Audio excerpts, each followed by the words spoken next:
किसान आंदोलन का आज 17वां दिन है। आज किसान दिल्ली की सीमाओं से सटे रास्तों को जाम करने का ऐलान कर सकते हैं। 1 मिनट में खबर दिखाते हैं।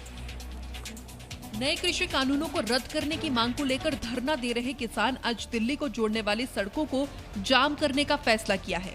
किसानों ने छठे दौर की वार्ता बेनतीजा होने के बाद कहा था कि 12 और 14 दिसंबर को वो कुछ बड़ा करेंगे। किसान 12 दिसंबर यानी आज दिल्ली जयपुर हाईवे को बंद करेंगे। साथ ही किसान दिल्ली आगरा एक्सप्रेस वे को भी बंद करने का ऐलान कर चुके हैं। इसके अलावा किसान देश के सभी टोल प्लाजा को फ्री कराएंगे। हमारा कोई प्रोग्राम नहीं है। 12 और 14 के लिए सब उसके बारे में सारी चर्चा हुई है। 12 का प्रोग्राम और 14 का प्रोग्राम, इसके अलावा कुछ नहीं। रेल का हमारा कोई प्रोग्राम नहीं है। रेल रोकने का कोई प्रोग्राम नहीं। बहुत सारे किसान आ रहे हैं, लगातार आ रहे हैं। किसान संख्या बढ़ रही है। किसानों के आंदोलन को देखते हुए दिल्ली के आसपास भारी पुलिस बल तैनात कर दिया गया है। साथ ही पुलिस का कहना है कि किसी भी तरह की अप्रिय घटना की हालत में वो आपराधिक धाराओं के तहत कार्रवाई करेंगे। किसानों के आंदोलन में खालिस्तान समर्थकों की मौजूदगी को लेकर महाराष्ट्र सरकार ने चौंकाने वाला खुलासा किया। 1 मिनट में रिपोर्ट देखिए। किसान आंदोलन में खालिस्तान समर्थकों की एंट्री को लेकर महाराष्ट्र पुलिस की साइबर सेल ने बड़ा खुलासा किया है। महाराष्ट्र पुलिस का दावा है कि किसान आंदोलन की आड़ में सोशल मीडिया पर खालिस्तान मूवमेंट चलाया जा रहा है। साइबर सेल के मुताबिक पिछले 15 दिनों में सोशल मीडिया पर कई पोस्ट किए गए। इसमें करीब 12,800 पोस्ट ऐसे थे जिनमें खालिस्तान का जिक्र था, जबकि 6,321 पोस्ट ऐसे थे जिनमें जनरल सिंह भिंडरावाले का जिक्र था। जांच में ये भी पता चला कि जिन अकाउंट्स का इस्तेमाल करके ये पोस्ट किए जा रहे हैं, उनमें से कई अकाउंट नवंबर या दिसंबर में बनाए गए हैं। इस बीच दिल्ली की सीमा से सटे एक ट्रैक्टर पर हमने आपको खालिस्तान जिंदाबाद के नारे लगे हुए दिखाए थे, जिसके बाद वहां मौजूद कुछ लोगों को ये अच्छा नहीं लगा था। शुक्रवार को एक बार फिर जब जी न्यूज की टीम उस जगह पहुंची तो उस ट्रैक्टर पर कुछ चीजें बदली हुई नजर आई। ट्रैक्टर पर AK-47 तो बनी थी, लेकिन खालिस्तान जिंदाबाद की जगह उगता हुआ सूरज बना था और पंजाबी में कुछ लिखा हुआ था। दिल्ली में चल रहे किसान आंदोलन में अब टुकड़े टुकड़े गैंग की एंट्री हो गई है। 1 मिनट में ये खबर भी देखिए। किसान आंदोलन में टुकड़े टुकड़े गैंग की एंट्री हो गई है। दिल्ली के टिकरी बॉर्डर पर किसान आंदोलन में दिल्ली दंगे के आरोपियों के पोस्टर दिखाई दिए, जिसमें शर्जील इमाम, उमर खालिद समेत भीमा कोरेगांव हिंसा के आरोपियों की रिहाई की मांग की गई है। ये पोस्टर भारतीय किसान यूनियन एकता उग्राहां के बैनर तले लगाया गया था। इस पूरे मामले पर केंद्रीय मंत्री प्रकाश जावड़ेकर ने जी न्यूज से खास बातचीत में कहा है कि किसान आंदोलन के पीछे शाहीन बाग गैंग है। पहले दिन से लोग कह रहे थे कि ये आंदोलन के पीछे शाहीन बाग के गैंग पूरी है और आज ये साफ हो गया। उनके पोस्टर भी मिले। इस बीच खुफिया रिपोर्ट से खुलासा हुआ है कि किसान आंदोलन को नक्सली विचारधारा के लोगों ने हाईजैक कर दिया है। खुफिया एजेंसियों का दावा है कि किसानों को हिंसा के लिए उकसाने की साजिश रची जा रही है। किसान आंदोलन के बीच बीजेपी अब किसानों को कृषि कानून समझाने के लिए चौपाल लगाने की तैयारी कर रही है। 1 मिनट में खबर दिखाते हैं। कृषि कानूनों पर पिछले 16 दिनों से किसान दिल्ली की सीमाओं पर धरना दे रहे हैं। ऐसे में अब केंद्र की बीजेपी सरकार ने नए कृषि कानूनों पर किसानों के भ्रम को तोड़ने की तैयारी शुरू कर दी है। पार्टी ने फैसला किया है कि वो पूरे देश में लोगों के बीच पहुंचकर नए कृषि कानूनों के फायदे लोगों को बताएंगे। पार्टी ने लगभग 100 बैठकें आयोजित करने की योजना बनाई है, जिसमें वो केंद्र सरकार द्वारा लगाए गए 3 कृषि कानूनों के पक्ष में प्रचार करेगी। शुक्रवार को प्रधानमंत्री मोदी ने भी एक ट्वीट कर किसानों से कृषि मंत्री की बातें सुनने की अपील की। उन्होंने केंद्रीय कृषि मंत्री और वाणिज्य मंत्री के प्रेस कॉन्फ्रेंस का लिंक शेयर कर लिखा, मंत्रिमंडल के मेरे 2 सहयोगी नरेंद्र सिंह तोमर जी और पीयूष गोयल जी ने नए कृषि कानूनों और किसानों की मांगों को लेकर विस्तार से बात की है। इसे जरूर सुनें। इस बीच भारतीय किसान यूनियन ने शुक्रवार को सुप्रीम कोर्ट में एक याचिका भी दायर की है, जिसमें नए कृषि कानूनों को आपदा बताया गया। दिल्ली में किसानों का संघर्ष भले ही जारी है, लेकिन इस बीच किसानों की सेवा के लिए कई लोग भी लगातार इससे जुड़ रहे हैं। 1 मिनट में पूरी खबर देखिए। दिल्ली की सीमाओं पर किसान कृषि कानूनों को रद्द करने की मांग को लेकर अड़े हुए हैं। ऐसे में उन पर ठंड और कोरोना दोनों का खतरा भी मंडरा रहा है। लेकिन किसानों की मदद के लिए कई संस्थान भी लगातार आगे आ रही हैं। किसानों के बीच कोरोना भी अब पैर ना जमा ले, इसके लिए चंडीगढ़ की एक संस्था 10,000 से ज्यादा मास्क लेकर सिंघू बॉर्डर पहुंच गई। यहाँ किसानों को मास्क बांटे गए और कहा गया कि आंदोलन चलता रहे, इसके लिए किसानों का स्वस्थ रहना जरूरी है। इसी बीच दिल्ली की एक और सीमा पर किसानों के लिए मेडिकल कैंप भी लगाया गया, क्योंकि बढ़ती ठंड के कारण किसानों में खांसी, जुकाम और बुखार के लक्षण देखने को मिले हैं। शुक्रवार को किसानों को इस ठंड से बचने के लिए विशेष रूप से ब्रेड और शहद का लंगर लगाया गया, ताकि किसानों का स्वास्थ्य ठीक रहे। इस किसान आंदोलन में पैरों की मालिश की सुविधा भी दी जा रही है। दिल्ली के सिंघू बॉर्डर पर फुट मसाज मशीनें लगाई गई हैं। इसमें करीब प्रतिदिन 600 से 700 किसानों की मालिश की जा रही है। पीओके के बालाकोट में एक बार फिर से आतंकी कैंप के शुरू होने की खबर आ रही है। 1 मिनट में देखिए पूरी रिपोर्ट।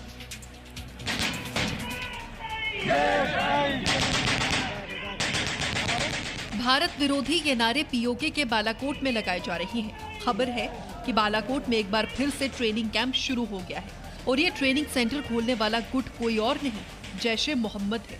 यहाँ लग रहे नारों से आप अंदाजा लगा सकते हैं कि आतंकी भारत पर हमले के लिए कितने बेचैन दिख रहे हैं। आतंकियों के इस ट्रेनिंग कैंप को दोबारा से शुरू करने वाला मौलाना मसूद के 2 भाई हैं। भारत विरोधी साजिश में जुट गए हैं। यही नहीं, वीडियो देखकर ये भी पता चलता है कि इस ट्रेनिंग कैंप में मसूद अजहर का भाई अब्दुल रऊफ असगर भी मौजूद था। वीडियो में भारत विरोधी नारों के साथ प्रधानमंत्री के विरोध के नारे और हिंदू विरोधी नारे भी लगे। बालाकोट पर साल 2019 की फरवरी में भारतीय वायुसेना ने सर्जिकल स्ट्राइक की थी और वहां बने कई आतंकी ठिकानों समेत ट्रेनिंग सेंटर्स को भी तबाह कर दिया था। वहीं बंगाल में बीजेपी अध्यक्ष के काफिले पर हुए हमले को लेकर राज्य सरकार और राज्यपाल ने गृह मंत्रालय को रिपोर्ट सौंप दी है। इस रिपोर्ट में क्या रहा, 1 मिनट में देखिए। बीजेपी अध्यक्ष जेपी नड्डा के काफिले पर गुरुवार को हुए हमले के बाद पश्चिम बंगाल सरकार ने केंद्र सरकार को इस घटना से जुड़ी रिपोर्ट सौंप दी है। राज्य सरकार ने अपनी रिपोर्ट में लिखा है कि राज्य सरकार मामले को गंभीरता से ले रही है। जेपी नड्डा की सुरक्षा में कोई कमी नहीं थी। काफिले में ज्यादा गाड़ियों के होने की वजह से ये घटना हुई। दूसरी तरफ राज्यपाल जगदीप धनखड़ ने भी गृह मंत्रालय को राज्य में कानून व्यवस्था के हालात पर रिपोर्ट भेजी है। रिपोर्ट में राज्यपाल ने पश्चिम बंगाल में बिगड़ती कानून व्यवस्था का आरोप लगाया है। इस बीच राज्यपाल जगदीप धनखड़ ने कहा कि पश्चिम बंगाल की हालत बेहद खराब है। प्रांत की हालत बद से बदतर होते जा रहे हैं, कानून को चुनौती मिलती जा रही है, चारों तरफ भ्रष्टाचार का बोलबाला है, अपोजिशन को कोई स्पेस नहीं मिल रहा है, रिप्रेशन और किलिंग ऑफ अपोजिशन ज्यादा है। हालात को ध्यान में रखते हुए गृह मंत्री अमित शाह 19 और 20 दिसंबर को पश्चिम बंगाल दौरे पर जा सकते हैं। बीजेपी अध्यक्ष के काफिले पर हुए हमले के बाद शुक्रवार को पार्टी के कार्यकर्ताओं ने देश भर में प्रदर्शन किया है। 1 मिनट में जानकारी पूरी। गुरुवार को बीजेपी अध्यक्ष जेपी नड्डा के काफिले पर हुए हमले के बाद शुक्रवार को बीजेपी कार्यकर्ताओं ने देश के अलग अलग हिस्सों में प्रदर्शन किया। इस बीच कार्यकर्ताओं ने ममता बनर्जी के खिलाफ नारेबाजी की और पुतला फूंका। इस बीच बीजेपी के पश्चिम बंगाल प्रभारी कैलाश विजयवर्गीय ने राज्य में विधानसभा चुनावों के निष्पक्ष होने को लेकर चिंता जताई है। जनता निर्भीक होकर मतदान करे। हमारा यही कहना है कि ममता जी अगर मुख्यमंत्री रही और यही पुलिस और यही प्रशासन रहा तो चुनाव निष्पक्ष नहीं हो सकता। इस पूरी घटना पर मुख्यमंत्री ममता बनर्जी के बयान को केंद्रीय मंत्री गजेंद्र सिंह शेखावत ने दुर्भाग्यपूर्ण बताया है और कहा कि उनकी पार्टी बंगाल के लिए जान लड़ा देगी। ऐसे ऐसे कार्यकर्ता जिनके घर तोड़ दिए गए हैं, हजारों ऐसे कार्यकर्ता हैं जिनके हड्डियां तोड़ दी गई हैं, जिनके जो है पीठ पर परमानेंट निशान बन गए, लेकिन फिर भी कार्यकर्ता अड़ा है। वहीं शुक्रवार को आईएमए के एक दिन के बंद के असर में देश के अलग अलग हिस्सों में इसको देखा गया। आपको 1 मिनट में खबर दिखाते हैं। सभी आयुर्वेद के छात्रों को सर्जरी की अनुमति दिए जाने के विरोध में शुक्रवार को देश भर के डॉक्टर्स ने एक दिन की हड़ताल की। डॉक्टर्स का मानना है कि आयुर्वेद के छात्रों को सर्जरी की अनुमति देकर सरकार चिकित्सा के पेशे को खतरे में डाल रही है। आयुष डॉक्टरों को 6 महीने से 2 साल का ब्रिज कोर्स कराकर एलोपैथी के समान इलाज करने और सर्जरी करने की सुविधा दे जा रही सरकार, हम लोग इसके अगेंस्ट हैं। यह हड़ताल इंडियन मेडिकल एसोसिएशन ने बुलाई थी। उनके मुताबिक देश भर के 10,000 से ज्यादा क्लिनिक, डिस्पेंसरी और अस्पतालों के डॉक्टर हड़ताल में शामिल हुए। इस हड़ताल की वजह से उन मरीजों को परेशानी हुई जो ओपीडी में सलाह के लिए आए थे। इस हड़ताल से इमरजेंसी और कोविड से जुड़ी उपचार सेवाओं को दूर रखा गया। इस बीच पटना से जेडीयू नेता डॉक्टर सुनील ने इस हड़ताल का समर्थन करते हुए कहा कि ये फैसला उचित नहीं है। जैसे किसी टेम्पो चालक को आप कह दें कि तुम हवाई जहाज चला दो, किसी खलासी को कह दें कि आप बस चला लो, तो हवाई जहाज भी गिरेगी, एक्सीडेंट करेगा, वो बस भी खाई में गिरेगी। देश के पूर्व राष्ट्रपति और वरिष्ठ कांग्रेस नेता प्रणब मुखर्जी की किताब से राजनीतिक गलियारों में हलचल मच गई है। खबर क्या है, 60 सेकंड में देखिए। भारत के पूर्व राष्ट्रपति और कांग्रेस के सीनियर नेता प्रणब मुखर्जी की किताब द प्रेसिडेंशियल ईयर्स से राजनीति में नई हलचल शुरू हो गई है। इस किताब में पूर्व राष्ट्रपति ने 2014 की हार के लिए सोनिया और मनमोहन को जिम्मेदार ठहराया है। किताब में पूर्व राष्ट्रपति प्रणब मुखर्जी ने पार्टी नेतृत्व को लेकर कई सवाल उठाए हैं। मेरे राष्ट्रपति बनने के बाद कांग्रेस ने दिशा खो दी थी, जबकि सोनिया पार्टी के मामले नहीं संभाल पा रही थी। लगातार एक एक कर चुनावों में शिकस्त खाने के बाद कांग्रेस के शीर्ष नेतृत्व पर पार्टी के बड़े बड़े नेताओं की तरफ से सवाल खड़े किए जाने की वजह से असहजता की स्थिति बनी थी। साथ ही इस किताब में ये भी बताया गया है कि कुछ कांग्रेस के सदस्य ये मानते थे कि अगर वे खुद प्रधानमंत्री बन गए होते तो पार्टी को सत्ता नहीं गंवानी पड़ती। प्रणब मुखर्जी ने यह किताब अपने राष्ट्रपति कार्यकाल के दौरान के अनुभवों पर लिखी थी। वहीं दिल्ली में कोरोना के मामले अब लगातार गिरावट की तरफ बढ़ रहे हैं। 1 मिनट में देखिए।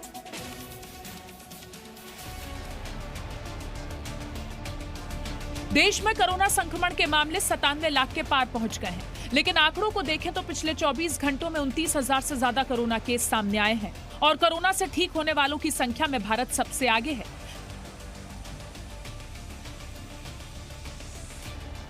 पिछले 24 घंटे में संक्रमण के 29,398 नए मामले सामने आए, जबकि 414 लोगों की मौत हो गई।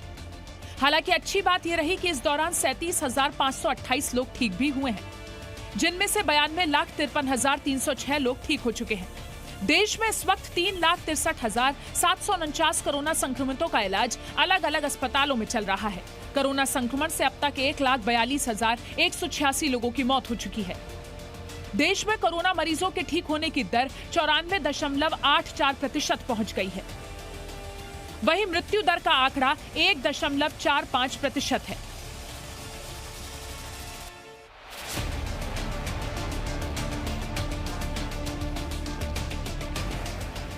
दिल्ली में कोरोना के मामलों की रफ्तार अब धीरे धीरे कम होती जा रही है। पिछले 24 घंटे की बात करें तो दिल्ली में 2,385 नए मामले सामने आए हैं, जबकि इस बीच 60 लोगों की कोरोना से मौत हो गई। वहीं पिछले 24 घंटे में 2,402 लोग इलाज के बाद ठीक हो गए हैं। दिल्ली में कोरोना के कुल 6,03,535 मामले सामने आ चुके हैं, जबकि देश की राजधानी में कोरोना से अब तक कुल 9,934 लोगों की मौत हो चुकी है। वहीं कोरोना से दिल्ली में 5,74,925 लोग ठीक हो चुके हैं। दिल्ली में अब कोरोना के 18,676 एक्टिव मामले हैं।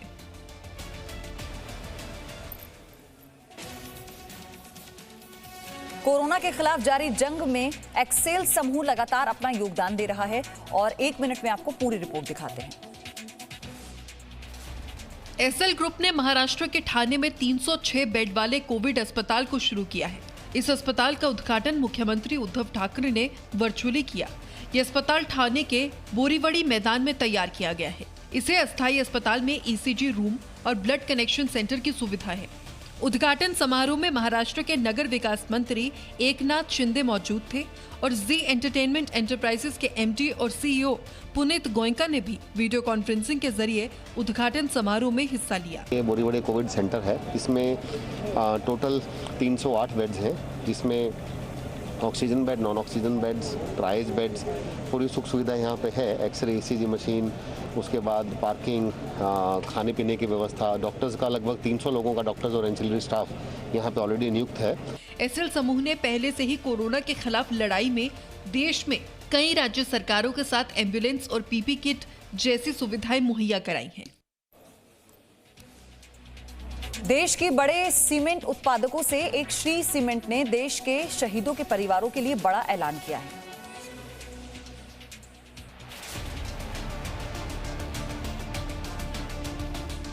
देश की बड़ी सीमेंट उत्पादक कंपनियों में से एक श्री सीमेंट अपने सामाजिक कार्यों के लिए प्रसिद्ध है। इन सामाजिक कार्यों के फहरिस्त में एक और बिंदु जोड़ते हुए देश पर शहीद होने वालों के परिवार वालों के लिए मुफ्त सीमेंट देने का ऐलान किया है। कंपनी का मानना है देश की रक्षा में तैनात सैनिक अपना घर बनाने का सपना देखता है।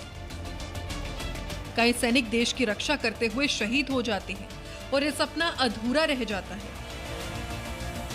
ऐसे में अब श्री सीमेंट इसे बनाने के लिए मुफ्त में सीमेंट देकर अपना घर बनाने के अपने अधूरे सपने को पूरा कर रही है।